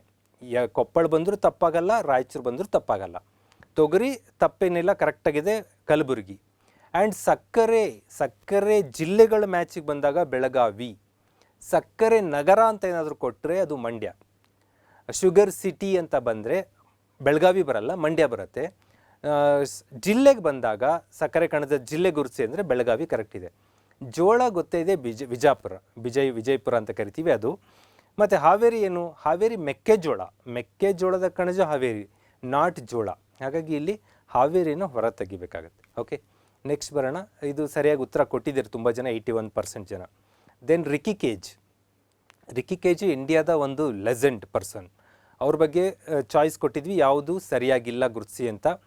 3 ಬಾರಿ ಗ್ರಾಮಿ ಗೆದ್ದಿದ್ದಾರೆ. ಕಳೆದ ಬಾರಿ ಟೆಸ್ಟಲ್ಲೂ ಕೇಳಿದ್ವಿ ನಾವು, ಕರೆಕ್ಟ್ ಅಲ್ಲಿ ಉತ್ತರ ಕೊಡ್ಬೇಕಾದ್ರೆ ಹೇಳಿದ್ದೆ. 3 ಬಾರಿ ಗ್ರಾಮಿ ಗೆದ್ದಿದ್ದಾರೆ, ಕರೆಕ್ಟ್ ಇದೆ. 3 ಟೈಮ್ ಗ್ರಾಮಿ ವಿಜೇತರು. ಸ್ಟುವರ್ಟ್ ಕೋಪ್ಲ್ಯಾಂಡ್ ಅವರೊಂದಿಗೆ ಸೇರಿ ಆಲ್ಬಮ್ಗೆ ಅವರು ಆಸ್ಕರ್ ಪ್ರಶಸ್ತಿ ಪಡೆದಿದ್ದಾರೆ, ತಪ್ಪು. ಆಸ್ಕರ್ ಪ್ರಶಸ್ತಿ ರಿಕಿ ಕೇಜ್ ಅವ್ರಿಗೆ ಬಂದಿಲ್ಲ. ಸ್ಟುವರ್ಟ್ ಕೋಪ್ಲ್ಯಾಂಡ್ ಅವ್ರ ಜೊತೆಗೆ ಸೇರಿ ಏನು ಡಿವೈನ್ ಟೈಟ್ಸ್ ಅಂತ ಏನು ಆಲ್ಬಮ್ ಮಾಡ್ತಾರೆ, ಅದಕ್ಕೆ ಮತ್ತೊಂದು ಸರಿ, ಹೋದ ಸರಿನೂ ಅವರೇ ಏನು ಗ್ರಾಮಿ ಅವಾರ್ಡ್ ತೊಗೊಂಡಿದ್ದು, ಈ ಸರಿನೂ ಅವರೇ ಗ್ರಾಮಿ ಅವಾರ್ಡ್ ತೊಗೊಂಡಿದ್ದಾರೆ. ಹಾಗಾಗಿ ಸ್ಟುವರ್ಟ್ ಕೋಪ್ಲ್ಯಾಂಡ್ ಅವ್ರ ಜೊತೆಗೆ ಸೇರಿ ಗ್ರಾಮಿ ಅವಾರ್ಡ್ ಪಡೆದಿದ್ದಾರೆ ಹೊರತು ಆಸ್ಕರ್ ಅಲ್ಲ. ಮತ್ತು ಇವರ ಆಲ್ಬಮ್ಗಳು 2 ಅಂದರೆ ವಿಂಡ್ಸ್ ಆಫ್ ಸಂಸಾರ ಮತ್ತು ಡಿವೈನ್ ಟೈಟ್ಸ್, ಇವು ಫೇಮಸ್ ಆಲ್ಬಮ್. ಇವರು ಪರಿಸರವಾದಿ ಹೌದಾ ಅಂದರೆ ಹೌದು. ಇವರು ಎನ್ವಿರಾನ್ಮೆಂಟಲ್ ಆ್ಯಕ್ಟಿವಿಸ್ಟ್ ಆಗಿ ಕೆಲಸ ಮಾಡ್ತಾ ಇದ್ದಾರೆ. ಹಾಗಾಗಿ ಇಲ್ಲಿ ತುಂಬ ಹುಡುಗರು ತಪ್ಪು ತಗೊಂಡಿದ್ದೀರಾ ಚಾಯ್ಸನ್ನು. 42% ಜನ ಇವರು ಪರಿಸರವಾದಿ ಅಲ್ಲ ಅಂತ ತೊಗೊಂಡಿದ್ದೀರಾ, ಆದರೆ ಇವರು ಪರಿಸರವಾದಿ ಹೌದು. ಓಕೆ, ಇದು ಸರಿ ಮಾಡ್ಕೋಬೇಕಾಗತ್ತೆ. ಓಕೆ, ನೆಕ್ಸ್ಟ್ ಬರೋಣ. ನೇಮ್ಗಳು ಚೇಂಜ್. ಭಾರತದಲ್ಲಿ ಹೆಸರುಗಳು ಬದಲಾವಣೆಯ ಒಂದು ಪರ್ವ ಆರಂಭ ಆಗಿದೆ. ಉತ್ತರ ಪ್ರದೇಶ ಸರ್ಕಾರ ಮಾಡ್ತು, ಆನಂತರ ಮಹಾರಾಷ್ಟ್ರ ಸರ್ಕಾರ ಮಾಡ್ತು, ಜೊತೆಗೆ ಈ ವರ್ಷ ಡೆಲ್ಲಿನಲ್ಲೂ ಕೂಡ ಸೆಂಟ್ರಲ್ ಗೌರ್ಮೆಂಟವರು ತುಂಬ ಹೆಸರು ಬದಲಾವಣೆ ಮಾಡಿದ್ರು. ಅದ್ರ ಬಗ್ಗೆ ಒಂದಿಷ್ಟು ಮಾಹಿತಿ ನಿಮಗಿರಬೇಕು. ಇಲ್ಲಿ ಯಾವುದು ಸರಿಯಾಗಿಲ್ಲ ಅಂತ ಹೇಳಿದ್ವಿ. ಸಿಂಪಲ್ಲಾಗಿ ನಿಮಗೆ ಗೊತ್ತಿರೋದು ಐಡೆಂಟಿಫೈ ಮಾಡೋಕೆ. ರಾಜ್ಪಥ್, ಕರ್ತವ್ಯ ಪಥ್ ಸರಿ ಇದೆಯಾ? ಸರಿ ಇದೆ. ಅಹಮದ್ ನಗರನ ಅಹಲ್ಯಾ ನಗರ ಆಗಿ ಮಹಾರಾಷ್ಟ್ರದಲ್ಲಿ ಮಾಡಲಾಗಿದೆಯಾ? ಮಾಡಲಾಗಿದೆ, ಸರಿ. ಒಸ್ಮಾನಾಬಾದನ್ನು ಧಾರಾಶಿವ ಅಂತ ಮಾಡಲಾಗಿದೆಯಾ? ಮಾಡಲಾಗಿದೆ, ಸರಿ. ಹಾಗಾದರೆ ಮೊಘಲ್ ಗಾರ್ಡನ್ ಚೇಂಜ್ ಆಯ್ತಲ್ಲ, ಏನಾಯಿತು? ಅದು ಸ್ವಾತಂತ್ರ್ಯ ಉದ್ಯಾನ್ ಅಂತ ಅಲ್ಲ, ಅಮೃತ್ ಉದ್ಯಾನ್ ಅಂತ ಆಗಬೇಕದು. ಆಪ್ಷನ್ ಎ ಅಮೃತ್ ಉದ್ಯಾನ್ ಆದರೆ ಅದು ಕೂಡ ಸರಿಯಾಗತ್ತೆ. ಹಾಗಾಗಿ ಮೊಘಲ್ ಗಾರ್ಡನ್ ಅಮೃತ್ ಉದ್ಯಾನ್ ಅಂತ ರೀನೇಮ್ ಆಗಿದೆ, ನಾಟ್ ಸ್ವಾತಂತ್ರ್ಯ ಉದ್ಯಾನ್. ಓಕೆ, ಇಲ್ಲಿ ಪರವಾಗಿಲ್ಲ, 58% ಜನ ಸರಿ ಮಾಡಿದ್ದೀರಾ. ಒಂದಷ್ಟು ಅಡಿಷನಲ್ ಮಾಹಿತಿ ಅಂತಂದರೆ, ಅಹಮದ್ ನಗರ ಅಹಲ್ಯಾದೇವಿ ನಗರ ಆಗಿದೆ. ದೌಲತಾಬಾದ್ ಕೋಟೆಯನ್ನು ದೇವಗಿರಿ ಕೋಟೆ ಅಂತ ಹೆಸರಿಸಲಾಗಿದೆ, ರೀನೇಮ್ ಮಾಡಲಾಗಿದೆ. ರಾಜ್ಪಥ್, ಕರ್ತವ್ಯ ಪಥ್ ಈಗಾಗಲೇ ಹೇಳಿದ್ದೀವಿ. ಚಂಡೀಗಢದ ಇಂಟರ್ನ್ಯಾಷನಲ್ ಏರ್ಪೋರ್ಟನ್ನು ಭಗತ್ ಸಿಂಗ್ ಏರ್ಪೋರ್ಟ್ ಅಂತ ರೀನೇಮ್ ಮಾಡಲಾಗಿದೆ. ಔರಂಗಾಬಾದನ್ನು ಸಂಭಾಜಿನಗರ್ ಅಂತ ಮಾಡಲಾಗಿದೆ. ದೆನ್ ಒಸ್ಮಾನಾಬಾದನ್ನು ಧಾರಾಶಿವ ಅಂತ ಮಾಡಲಾಗಿದೆ. ನವಿ ಮುಂಬೈ ಏರ್ಪೋರ್ಟ್ ಒಂದು ಬರುತ್ತೆ, ಅದನ್ನ DB ಪಾಟೀಲ್ ಇಂಟರ್ನ್ಯಾಷನಲ್ ಏರ್ಪೋರ್ಟ್ ಅಂತ ಕೂಡ ರೀನೇಮ್ ಮಾಡಲಾಗಿದೆ. ಈ ವರ್ಷದ ಪ್ರಮುಖ ರೀನೇಮ್ಗಳು, ಮರುನಾಮಕರಣ ಆದಂಥ ಹೆಸರುಗಳು ಗೊತ್ತಿರಬೇಕು. ದೆನ್ ಬರೋಣ ಸಮಾವೇಶಗಳು, ಶಿಷ್ಟಾಚಾರಗಳು ಅಥವಾ ಕನ್ವೆನ್ಷನ್ ಆ್ಯಂಡ್ ಪ್ರೋಟೋಕಾಲ್ಸ್ ರಿಲೇಟೆಡ್ ಆಗಿ ಯಾವ ಜೋಡಿ ಸರಿ ಇಲ್ಲ ಅಂತ. ಸಿಂಪಲ್, ಮಿನಮಾಟ ಕನ್ವೆನ್ಷನ್ನೇ ಸರಿ ಇಲ್ಲ, ಆಪ್ಷನ್ ಏನೇ. ಅಪಾಯಕಾರಿ ಲೋಹಗಳ ದುಷ್ಪರಿಣಾಮಗಳು, ಲೋಹಗಳಲ್ಲಿ ಒಂದ್ರ ಬಗ್ಗೆ ಮಾತಾಡುತ್ತೆ ಮಿನಮಾಟ ಕನ್ವೆನ್ಷನ್. ಅದು ಯಾವುದು? ಪಾದರಸ. ಪಾದರಸ ಮರ್ಕ್ಯುರಿಯನ್ನು ಬ್ಯಾನ್ ಮಾಡಬೇಕು. ಮರ್ಕ್ಯುರಿ ಪ್ರೊಡಕ್ಷನ್, ಮರ್ಕ್ಯುರಿಯಿಂದ ಹಾನಿ ಆಗ್ತಾಯಿದೆ, ಅದನ್ನು ತಡಿಬೇಕು ಅನ್ನೋದು ಮಿನಮಾಟ ಕನ್ವೆನ್ಷನ್ನ ಒಂದು ಉದ್ದೇಶ ಆಗಿತ್ತು. ಅದನ್ನು ಚೇಂಜ್ ಮಾಡಿಬಿಟ್ರೆ ಮುಗಿತಾ. ಅದು ಫಸ್ಟಿಂದೇ ತಪ್ಪಿದೆ, ಸಿಂಪಲ್ ಆಗಿದೆ. ಮಿನಮಾಟ ಪಾದರಸ ರಿಲೇಟೆಡ್ ಅದು. ಮಿನಮಾಟವನ್ನು ಕೂಡ ಜಪಾನಲ್ಲಿ ಬರುತ್ತೆ. ಕ್ಯೋಟೋ ಪ್ರೋಟೋಕಾಲ್, ಕ್ಯೋಟೋ ಕೂಡ ಜಪಾನಲ್ಲಿ ಬರುತ್ತೆ. ಇವೆರಡು ಜಪಾನ್ನ ನಗರಗಳು, ಮಿನಮಾಟ ಆ್ಯಂಡ್ ಕ್ಯೋಟೋ. ಕ್ಯೋಟೋ ಪ್ರೋಟೋಕಾಲ್ ಹಸಿರುಮನೆ ಅನಿಲಗಳ ಹೊರಸೂಸುವಿಕೆಯನ್ನು ಕಡಿಮೆ ಮಾಡೋದು ಸರಿನಾ? ಸರಿ. ಮಾಂಟ್ರಿಯಲ್ ಪ್ರೋಟೋಕಾಲ್ ಓಝೋನ್ ಪದರ ಸವಕಳಿ ತಡೆಯೋದನ್ನು, ವಸ್ತುಗಳನ್ನು ಕಡಿಮೆ ಮಾಡಬೇಕು, ಸರಿನಾ? ಸರಿ. ರಾಮ್ಸಾರ್ ಕನ್ವೆನ್ಷನ್ ಜೌಗು ಪ್ರದೇಶ ರಿಲೇಟೆಡ್, ಸರಿನಾ? ಸರಿ. ಮತ್ತು ಆ್ಯಡ್ ಮಾಡ್ಕೊಳ್ಳೋದಾದರೆ Minamata Japan, Kyoto Japan, Montreal ಕೆನಡಾದಲ್ಲಿ ಬರುತ್ತೆ, ರಾಮ್ಸರ್ ಇರಾನ್ನಲ್ಲಿ ಬರುತ್ತೆ. ಮತ್ತು ಈ ಮಿನಮಾಟದ್ದು ನೀವು ಅಪಾಯಕಾರಿ ಲೋಹದ ಜಾಕೆ ಪಾದರಸ ಹಾಕ್ಕೊಂಡ್ರೆ ಅಂದರೆ ಒಂದಷ್ಟು ಬಿಗ್ ನಾಲೆಡ್ಜ್ ಇಲ್ಲಿ ಕವರ್ ಆಗುತ್ತೆ. ಓಕೆ ಸ್ನೇಹಿತರೆ, ನೆಕ್ಸ್ಟ್ ಬರೋಣ. ಇಲ್ಲಿ ಪರವಾಗಿಲ್ಲ, 68% ಜನ ಸರಿ ಉತ್ತರ ಕೊಟ್ಟಿದ್ದೀರಾ. ದೆನ್ ವಯೋಮಿತಿಗಳು ವಿಷಯವಾಗಿ ಯಾವ ಹೇಳಿಕೆ ಸರಿ ಇಲ್ಲ ಅಂತ. ಏಜ್ ಲಿಮಿಟ್ ರಿಲೇಟೆಡ್ ಒಂದಷ್ಟು ಪೇಪರಲ್ಲಿ ನ್ಯೂಸ್ ಬಂದುಬಿಡುತ್ತೆ, ಅದು ಏನಾಗಿದೆ ಅಂತ ನೀವು ತಾರ್ಕಿಕ ಅಂತ್ಯಕ್ಕೆ ಬರಲ್ಲ. ಒಂದು ಪ್ರಪೋಸಲ್ ಬಂತು, ಇನ್ನು ಮುಂದೆ ವಿವಾಹದ ಏಜನ್ನು ಗಂಡು ಮಕ್ಕಳಿಗೂ ಹೆಣ್ಮಕ್ಳಿಗೂ 21 ಇರಬೇಕು ಅಂತ. ಅದಿನ್ನೂ ಪ್ರಸ್ತಾವನೆ ಹಂತದಲ್ಲೇ ಇದೆ ಹೊರತು ಅದು ಆ್ಯಕ್ಟ್ ಆಗಿಲ್ಲ, ಕಾನೂನಾಗಿ ಬರುವವರದ ಹೊರತು ಅದು ನಾವು ಜಾರಿಯಾಗಿದೆ ಅಂತ ಹೇಳಕ್ಕೆ ಬರಲ್ಲ. ಹಾಗಾಗಿ ಬಾಲ್ಯ ವಿವಾಹ 18 ವರ್ಷಕ್ಕಿಂತ ಕಡಿಮೆ ವಯಸ್ಸಿನ ಹೆಣ್ಮಕ್ಕಳಿಗೆ ಆದರೆ, ಗಂಡು ಮಕ್ಕಳಿಗೆ 20 ವರ್ಷದ ಹುಡುಗನಿಗೆ ಮದುವೆ ಮಾಡಿದ್ರು ಅದು ಬಾಲ್ಯ ವಿವಾಹನೇ. ಗಂಡು ಮಕ್ಕಳಿಗೆ 21 ವರ್ಷಕ್ಕಿಂತ ಕಡಿಮೆ ವಯಸ್ಸಲ್ಲಾದರೆ ಅದು ಬಾಲ್ಯ ವಿವಾಹ ಅಂತ ಟ್ರೀಟ್ ಆಗುತ್ತೆ. ಬಾಲಕಿಗೆ 18 ವರ್ಷ, ಬಾಲಕನಿಗೆ 21 ವರ್ಷ ತುಂಬಿರಬೇಕು ವಿವಾಹದ ವಯಸ್ಸು ಬರಬೇಕು ಅಂದ್ರೆ. ಹಾಗಾಗಿ ಅದಕ್ಕಿಂತ ಕೆಳಗಿದ್ದು ಬಾಲ್ಯ ವಿವಾಹ. ಅಲ್ಲಿಗೆ ಸರಿಯಾಗಿಲ್ಲ ಗುರುತಿಸಿ ಅಂದಾಗ ಒಂದನೇದು ಸರಿಯಾಗಿದೆ, ತಪ್ಪಿಲ್ಲ, ಅದು ಸರಿ ಇದೆ. ಬಾಲ ಕಾರ್ಮಿಕ ವಿಚಾರಕ್ಕೆ ಬಂದಾಗ ಜನರಲ್ ಕ್ಯಾಟಗರಿ ವರ್ಕ್ ಮಾಡಿಸ್ಬೇಕಾದ್ರೆ 14 ವರ್ಷಕ್ಕಿಂತ ಕಡಿಮೆ ಇರೋರನ್ನ ಬಾಲಕಾರ್ಮಿಕರು ಅಂತೀವಿ. 14 ವರ್ಷ ಆದವ್ರನ್ನ ಹೋಟೆಲ್ ಸಪ್ಲೈಯರ್ ಆಗಿ, ಹೋಟ್ಲ್ ಕ್ಲೀನರ್ ಆಗೋ ಇಟ್ಕೋಬೋದು. ಅಪಾಯಕಾರಿ ಉದ್ಯೋಗಗಳು ಅಂತಂದರೆ ಗಣಿಗಾರಿಕೆಗಳು, ಪಟಾಕಿ ಉತ್ಪಾದನೆ, ಈ ಥರ ಅಪಾಯಕಾರಿ ಉದ್ಯಮಗಳಲ್ಲಿ ಕೆಲಸ ಮಾಡಿಸುವಾಗ ಅವನು 17 ವರ್ಷದ ಹುಡುಗ ಇದ್ದರೂ ಅದು ಬಾಲಕಾರ್ಮಿಕ ಅಂತ ಟ್ರೀಟ್ ಆಗುತ್ತೆ. ಅಪಾಯಕಾರಿ ಉದ್ಯೋಗದಲ್ಲಿ 18 ವರ್ಷದವರೆಗೂ ಬಾಲಕಾರ್ಮಿಕ ಅಂತ ಟ್ರೀಟ್ ಮಾಡ್ತೀವಿ. 18 ತುಂಬಿದವ್ರನ್ನ ಮಾತ್ರ ಅಲ್ಲಿ ಕಾರ್ಮಿಕರಾಗಿ ಬಳಸ್ಬೋದು.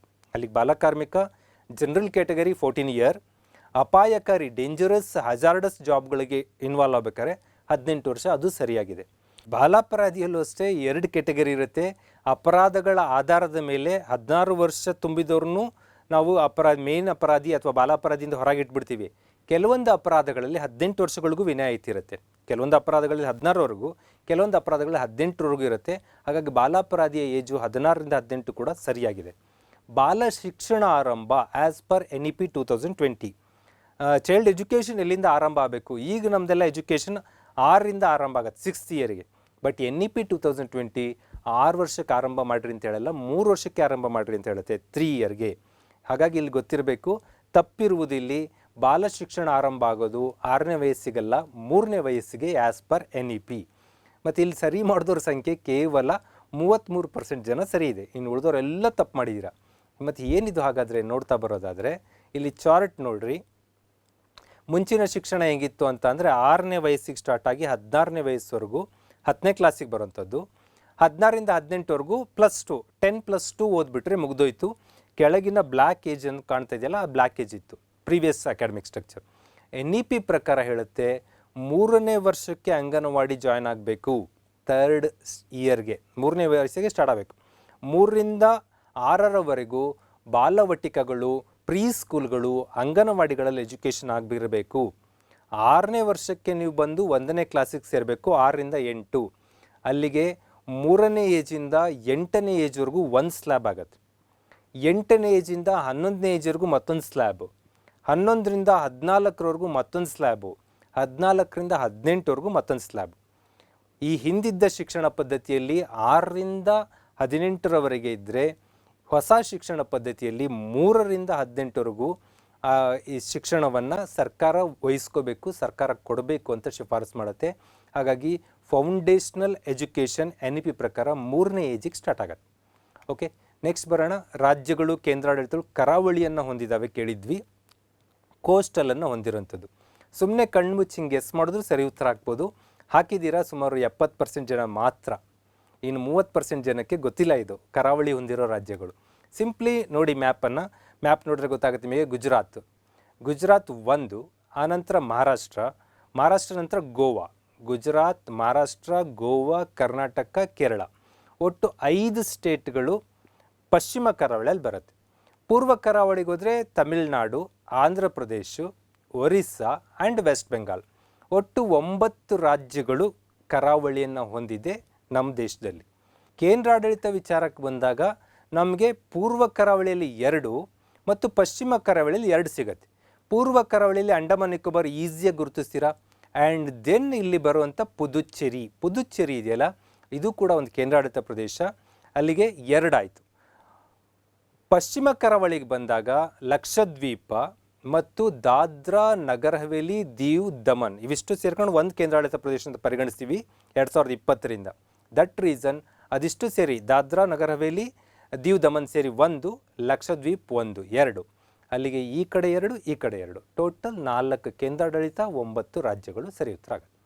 ದೆನ್ ಬರೋಣ ಸ್ನೇಹಿತರೆ, ಕರ್ನಾಟಕದ ವಾಯು ಸಾರಿಗೆ ಕುರಿತು ಸರಿಯಾಗಿಲ್ಲದ ಹೇಳಿಕೆ ಗುರುಸ್ರಿ ಅಂತ.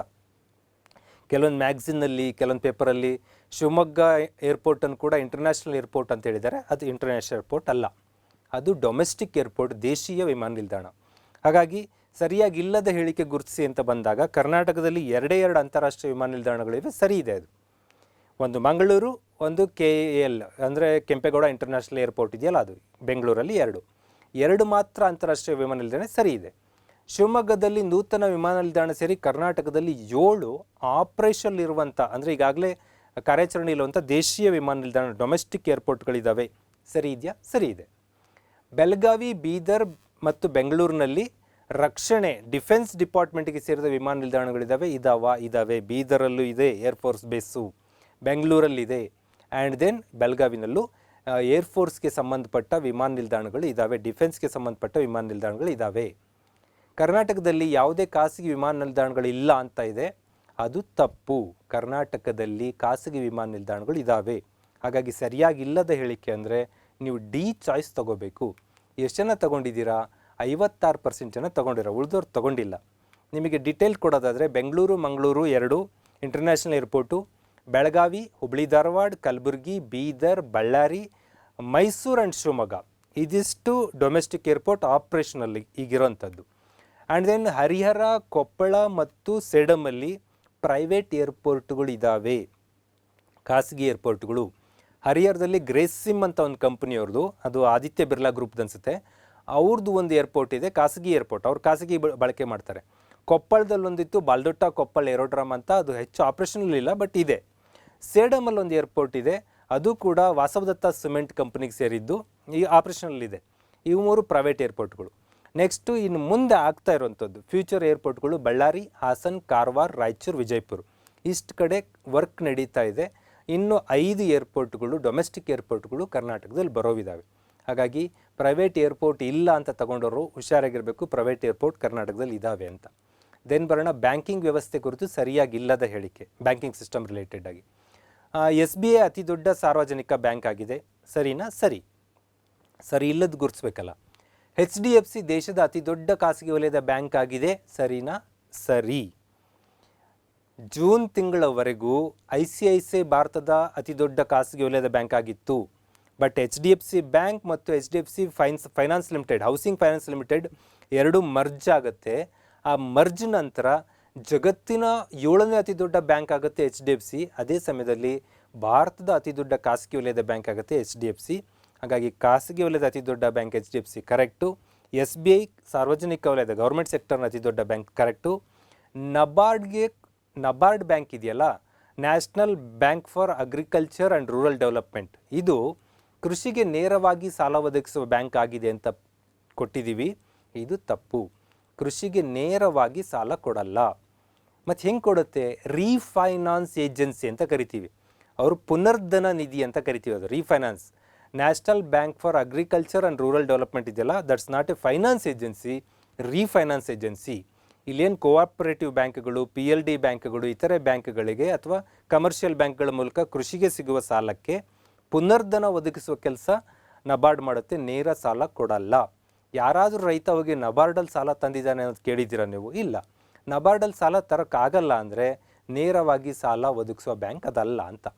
ಮುದ್ರಾ ಸಣ್ಣ ಉದ್ಯಮಿಗಳಿಗೆ ಸಾಲ ಒದಗಿಸುವ ವ್ಯವಸ್ಥೆ ಆಗಿದೆ. ಮುದ್ರಾ ಕೂಡ ಅಷ್ಟೇ, ನೇರವಾಗಿ ಸಾಲ ಕೊಡುವ ಸಿಸ್ಟಮ್ ಅಲ್ಲ, ಇದು ಕೂಡ ರೀಫೈನಾನ್ಸ್ ವ್ಯವಸ್ಥೆ.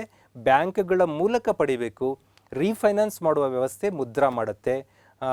ಇದು ಮುದ್ರಾ ವ್ಯವಸ್ಥೆ ಆಗಿದೆ. ಅಲ್ಲಿಗೆ ತಪ್ಪು ಇಲ್ಲಿದ್ದು ನಬಾರ್ಡ್ ರಿಲೇಟೆಡ್ ಆದ ಆಪ್ಷನ್ ಆಗಿತ್ತು. ಸುಮಾರು 36% ಜನ ಮಾತ್ರ ಸರಿ ಮಾಡಿದ್ದೀರ. ಇದು ಭಾಳ ಅಲರ್ಟ್ ಇರಬೇಕು. ದೆನ್ ಬರೋಣ HDFC. ಈಗಷ್ಟೇ ಹೇಳಿದೆ, HDFC bank and HDFC limited ಅಂತ ಇವೆರಡು ಮರ್ಜ್ ಆಗಿದೆ. ಜುಲೈ 1ರಿಂದ ಇವೆರಡು ಒಂದಾದ ಕಾರಣಕ್ಕೆ ಜಗತ್ತಿನ 7ನೇ ಅತಿ ದೊಡ್ಡ ಬ್ಯಾಂಕಿಂಗ್ ಸಿಸ್ಟಮ್ ಆ್ಯಂಡ್ ದೆನ್ ಭಾರತದ ನಂಬರ್ 1 ಪ್ರೈವೇಟ್ ಸೆಕ್ಟರ್ ಬ್ಯಾಂಕ್ ಆಗಿ HDFC ರೂಪುಗೊಂಡಿದೆ. Then State Institute for Transformation Karnataka SITK ಕುರಿತಾದ ಯಾವ ಹೇಳಿಕೆ ಸರಿಯಾಗಿಲ್ಲ ಅಂತ. 2022ನಲ್ಲಿ ಕರ್ನಾಟಕದಲ್ಲಿ ಒಂದು ಬದಲಾವಣೆ ಆಗುತ್ತೆ. ಏನು ಅಂತ ಅಂದರೆ ಯೋಜನಾ ಆಯೋಗ ಅಂತ ಏನಿತ್ತು, ಆ ಯೋಜನಾ ಆಯೋಗವನ್ನು ಬದಲಾಯಿಸಲಾಗತ್ತೆ.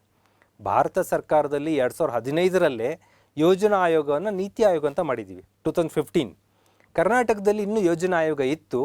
ಇಲ್ಲೂ BJP ಸರ್ಕಾರ ಇದ್ದಾಗ ಅವರು ಅವ್ರದ್ದೇ ಆದ ಒಂದು ಐಡಿಯಾಲಜಿನ ಬಳಸಿಕೊಂಡು ಯೋಜನಾ ಆಯೋಗದ ಜಾಗಕ್ಕೆ SIT state Institute for Transformation Karnataka ಅಂತ ಆಯೋಗವನ್ನು ಬದಲಾಯಿಸಲಾಗತ್ತೆ.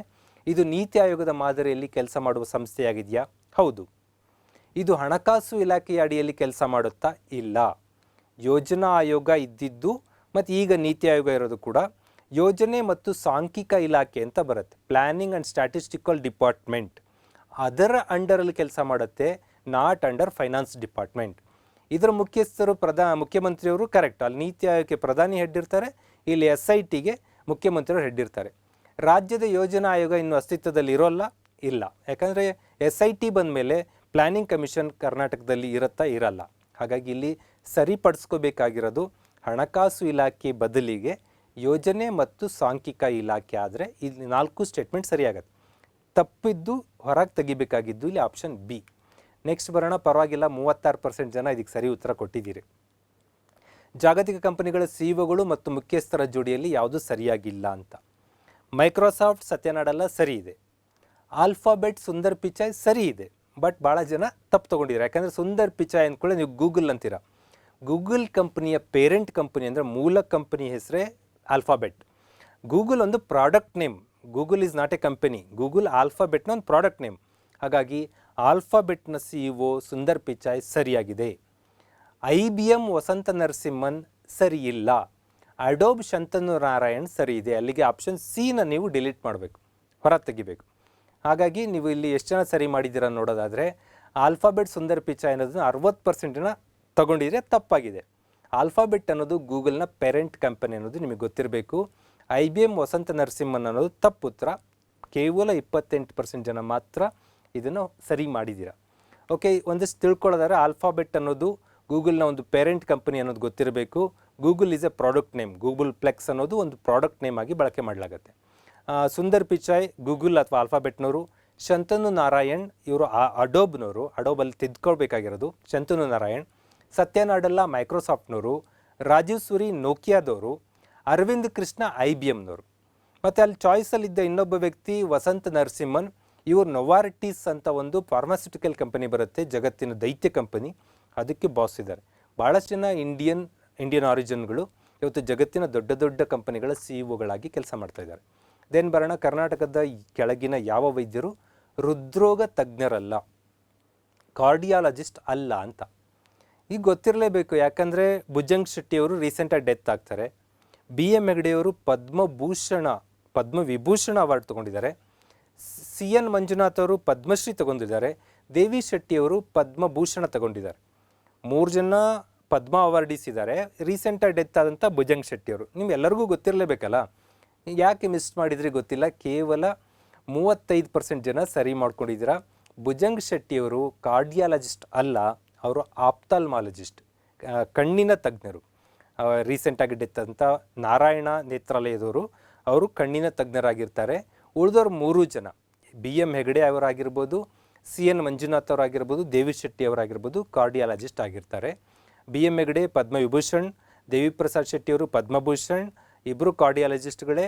ದೆನ್ CN ಮಂಜುನಾಥ್ ಪದ್ಮಶ್ರೀ, 3 ಜನ ಪದ್ಮ ಅವಾರ್ಡೀಸ್ ಕಾರ್ಡಿಯಾಲಜಿಸ್ಟ್ಗಳು. ರೀಸೆಂಟಾಗಿ ಡೆತ್ ಆದಂಥ ಕರ್ನಾಟಕದಲ್ಲಿ ಕಣ್ಣಿನ ಒಂದು ಟ್ರೀಟ್ಮೆಂಟಲ್ಲಿ ದೊಡ್ಡ ರೆವಲ್ಯೂಷನ್ ಮಾಡೋದಂದ್ರೆ ಭುಜಂಗ ಶೆಟ್ಟಿಯವರು ನಾರಾಯಣ ನೇತ್ರಾಲಯದ ಮುಖ್ಯಸ್ಥರಾಗಿದ್ದರು. ಓಕೆ, ಇದಿಷ್ಟು ಪ್ರಮುಖ ಮಾಹಿತಿ. Then doctor K. Kasturi Rangan ಕುರಿತಾದ ಯಾವ ಹೇಳಿಕೆ ಸರಿ ಇಲ್ಲ. ಇದು ನನಗೆ ಆಶ್ಚರ್ಯ ಆಗುತ್ತೆ. ನಿಮಗೆ ಯಾರೋ ಒಬ್ಬ ಸ್ಟಾರು, ಒಬ್ಬ ಕ್ರಿಕೆಟರು ಅವ್ರ ಬಗ್ಗೆ ಪುರಾಣ ಎಲ್ಲ ಹೊಡಿತಾ ಇರ್ತೀರಾ. They are not nation builders. Nation build ಆಗ್ತಿರೋದು ಸೈಂಟಿಸ್ಟ್ಗಳಿಂದ, ನೇಷನ್ ಬಿಲ್ಡ್ ಆಗ್ತಿರೋದು ಆಂಟ್ರಪ್ರನರ್ಸ್ಗಳಿಂದ, ನೇಷನ್ ಬಿಲ್ಡ್ ಆಗ್ತಿರೋದು ಟೀಚರ್ಸ್ಗಳಿಂದ. ಯಾರೋ 4 ದಿನ ಮೀಡಿಯಾದಲ್ಲಿ ಬಂದು ಜಿಂಕ್ ಮಾಡೋರಲ್ಲ. ಇಂಥ ಒಬ್ಬ ಮಹಾನ್ ವ್ಯಕ್ತಿನ ತಪ್ಪುತ್ರ ತಗೋತೀರಂದರೆ ಐ ಕಾಂಟ್ ಬಿಲೀವ್. ಅದು ಯಾವ ವಿಚಾರಕ್ಕೆ ತಪ್ಪು ತೊಗೊಂಡಿದ್ದೀರ ನೋಡ್ರಿ ನೀವೇ ಒಂದ್ಸರಿ. ಇಸ್ರೋ ಮುಖ್ಯಸ್ಥರಾಗಿದ್ದರು ಅನ್ನೋದನ್ನು ಅಲ್ಲ ಅವರು ಅಂಥೇಳಿ ತೆಗೆದುಕೊಂಡವ್ರ ಸಂಖ್ಯೆ 7,000 ಜನ. 17,000 ಜನ ಟೆಸ್ಟ್ ತೊಗೊಂಡ್ರೆ 7,000 ಜನ ಕಸ್ತೂರಿ ರಂಗನ್ ಇಸ್ರೋದಲ್ಲಿ ಕೆಲಸ ಮಾಡಿದ್ರು ಅನ್ನೋದೇ ಗೊತ್ತಿಲ್ಲ ಅಂದರೆ ಏನು ಮಾಡೋಣ ನಾವು. ಓಕೆ, ಅವರು ಇಸ್ರೋ ಮುಖ್ಯಸ್ಥರಾಗಿದ್ದರು. ಸರಿ ಉತ್ತರ ಅದು, ನಾಟ್ ರಾಂಗ್. ಕರ್ನಾಟಕದ ನಾಲೆಡ್ಜ್ ಕಮಿಷನ್ ಅಂತ ಇತ್ತು, ಈಗ ಆ್ಯಕ್ಟಿವ್ ಆಗಿಲ್ಲ. 2006-8 ಟೈಮಲ್ಲಿ ಅದರ ಮೊದಲ ಮುಖ್ಯಸ್ಥರಾಗಿದ್ದವರು ಕಸ್ತೂರಿ ರಂಗನ್, ಸರಿ ಉತ್ತರ. ನ್ಯೂ ಎಜುಕೇಷನ್ ಪಾಲಿಸಿಯ ಡ್ರಾಫ್ಟಿಂಗ್ ಕಮಿಟಿ ಮುಖ್ಯಸ್ಥರಾಗಿದ್ದರು ಕಸ್ತೂರಿ ರಂಗನ್, ಸರಿ ಉತ್ತರ. ಪಶ್ಚಿಮ ಘಟ್ಟಗಳ ಕುರಿತಾದ ಪರಿಣಿತರ ಸಮಿತಿಯ ಮೊದಲ ಅಧ್ಯಕ್ಷರು ಅನ್ನೋದ್ರಲ್ಲಿ ಒಂದು ಪದ ಚೇಂಜ್ ಆಗಬೇಕು. 2ನೇ ಬಾಸ್. ಯಾಕಂದರೆ ಗಾಡ್ಗಿಲ್ ಸಮಿತಿ ಅಂತ ಒಂದಿತ್ತು, ಅದರ ವರದಿ ಕೊಟ್ಟಿತ್ತು. ಅದು ವರದಿ ಸಮರ್ಪಕವಾಗಿಲ್ಲ ಅಂತ ಮತ್ತೊಂದು ಸಮಿತಿ ಕ್ರಿಯೇಟ್ ಮಾಡ್ತಾರೆ. ಆ ವೆಸ್ಟರ್ನ್ ಘಾಟ್ ಕುರಿತಾದ 2ನೇ ಎಕ್ಸ್ಪರ್ಟ್ ಕಮಿಟಿಯಲ್ಲಿದ್ದಂಥವರು ಕಸ್ತೂರಿ ರಂಗನ್ ವರದಿ ನೀಡಿದರು. ಇಲ್ಲಿ ಒಂದು ಪದ ಚೇಂಜ್ ಮಾಡಿದ್ರೆ 4 information doctor K. Kasturi Rangan ಕುರಿತು. 82 ಏಜ್ನಲ್ಲಿ ಇವತ್ತು ಜಗತ್ತು ಸುತ್ತಾ ಇದ್ದಾರೆ. ಇಷ್ಟು ದೊಡ್ಡ ರೆವಲ್ಯೂಷನರಿ. ಯಾಕಂದರೆ ಇಸ್ರೋ ಯಾವ ಕಡೆ ಇದೆ, ನಾಲೆಡ್ಜ್ ಕಮಿಷನ್ ಯಾವ ಕಡೆ ಇದೆ, NEP ಯಾವ ಕಡೆ ಇದೆ, ವೆಸ್ಟರ್ನ್ ಘಾಟ್ ಯಾವ ಕಡೆ ಇದೆ, ಮಲ್ಟಿ ಡೈಮೆನ್ಷನಲ್ ಟ್ಯಾಲೆಂಟ್ ಇಟ್ಕೊಂಡಂಥ ಒಬ್ಬ ಜೀನಿಯಸ್ ಪರ್ಸನ್ ಇನ್ ಇಂಡಿಯಾ. ಅವ್ರ ಬಗ್ಗೆ ನಿಮಗೆ ಮಾಹಿತಿ ಇರಬೇಕು. ರೀಸೆಂಟಾಗಿ ಹಾರ್ಟ್ ಅಟ್ಯಾಕ್ ಆಗಿತ್ತು ಶ್ರೀಲಂಕಾದಿಂದ. ಅವ್ರನ್ನ ಏರ್ ಆ್ಯಂಬುಲೆನ್ಸ್ ಮೂಲಕ ಬೆಂಗಳೂರಿಗೆ ತಂದು ಸರ್ಜರಿ ಮಾಡಲಾಗಿದೆ. ಹಾಗಾಗಿ ಈ ಪ್ರಶ್ನೆ ಕೇಳಿದ್ದೀವಿ. ಅಂಥ ಒಬ್ಬ ಮಲ್ಟಿ ಡೈಮೆನ್ಷನಲ್ ಟ್ಯಾಲೆಂಟೆಡ್ ಪರ್ಸನ್ ಬಗ್ಗೆ ನಿಮಗೆ ಗೊತ್ತಿರಬೇಕು. ಮತ್ತು ಹೂ ಈಸ್ ನೇಷನ್ ಬಿಲ್ಡರ್ ಅವ್ರ ಬಗ್ಗೆ ನೀವು ಹೆಚ್ಚು ತಿಳ್ಕೊಂಡಿರಬೇಕು. ಓಕೆ ಸ್ನೇಹಿತರೆ, ಇದಿಷ್ಟು ಈ ಬಾರಿಯ ಟೆಸ್ಟ್ನಲ್ಲಿ ಕೇಳಿದ ಕರೆಂಟ್ ಅಫೇರ್ಸ್ ಪ್ರಶ್ನೆಗಳಿಗೆ ವಿಸ್ತೃತವಾದ ಚರ್ಚೆ. ಮುಂದಿನ ವಾರ 4ನೇ ಟೆಸ್ಟಲ್ಲಿ ಇನ್ನೂ ಅದ್ಭುತವಾದ ಪ್ರಶ್ನೆಗಳನ್ನು ನಾನು ಕೇಳೋನಿದ್ದೀನಿ. ನೀವು ಕೂಡ ಟೆಸ್ಟ್ ತೊಗೋಬೇಕು. ಹೆಚ್ಚು ಜನಕ್ಕೆ ಶೇರ್ ಮಾಡಿ, ಹೆಚ್ಚು ಜನ ಟೆಸ್ಟ್ಗಳು ಪ್ರೇರೇಪಿಸಿ. ನಮ್ಮ ಟಾರ್ಗೆಟ್ ಇದೆ 5 ಟೆಸ್ಟ್ ಆದಾಗ ಇಲ್ಲಿ ಸ್ಕ್ರೀನ್ ತುಂಬ ಬರಬೇಕು 1,00,000 ಸ್ಟೂಡೆಂಟ್ಸ್ ಅಟೆಂಡೆಡ್ ಅಂತ. 4ನೇ ಟೆಸ್ಟಿಗೆ 80,000, 5ನೇ ಟೆಸ್ಟಿಗೆ 1,00,000. ಆ ಕೆಲಸ ನೀವು ಮಾಡ್ತೀರಾ ಮತ್ತು ನಾವು ಕೂಡ ಮಾಡ್ತೀವಿ. ಎಲ್ಲರಿಗೂ ಒಳ್ಳೆಯದಾಗಲಿ. ನಮಸ್ಕಾರ.